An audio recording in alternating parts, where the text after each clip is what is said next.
En qualité de grand prêtre céleste et éternel, il prit son sang et l'emporta pour le présenter une fois pour toutes, en notre faveur. C'est un sacrifice d'une valeur éternelle, un sacrifice parfait. Par ce sang, nous sommes pardonnés, purifiés, lavés, sanctifiés et réconciliés. Ce sang a expié pour nous et jamais il ne pourra être épuisé en expérience.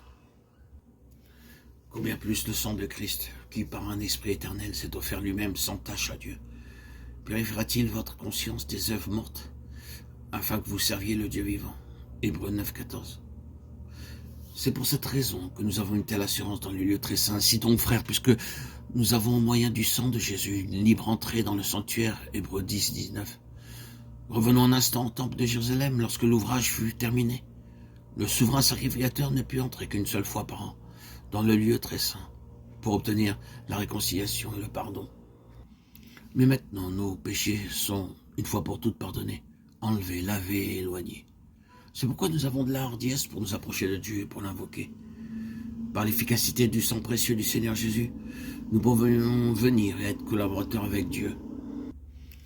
Par ce sang, nous pouvons nous approcher de lui à chaque instant, avec n'importe quel besoin, et nous pouvons contempler la gloire de Dieu pour l'éternité.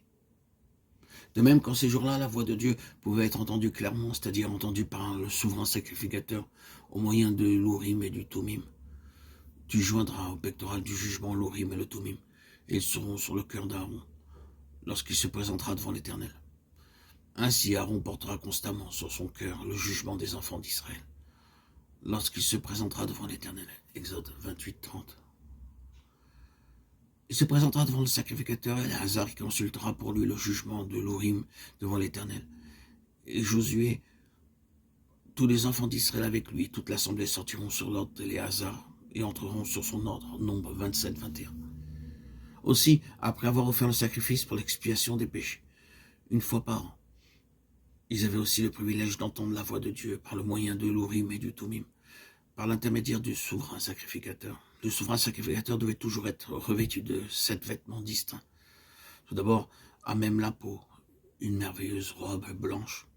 Par-dessus cette robe blanche, une robe bleue avec des clochettes et des grenades brodées sur le bord. Tout autour, sur la robe bleue, se portait le merveilleux éphod aux 5 couleurs.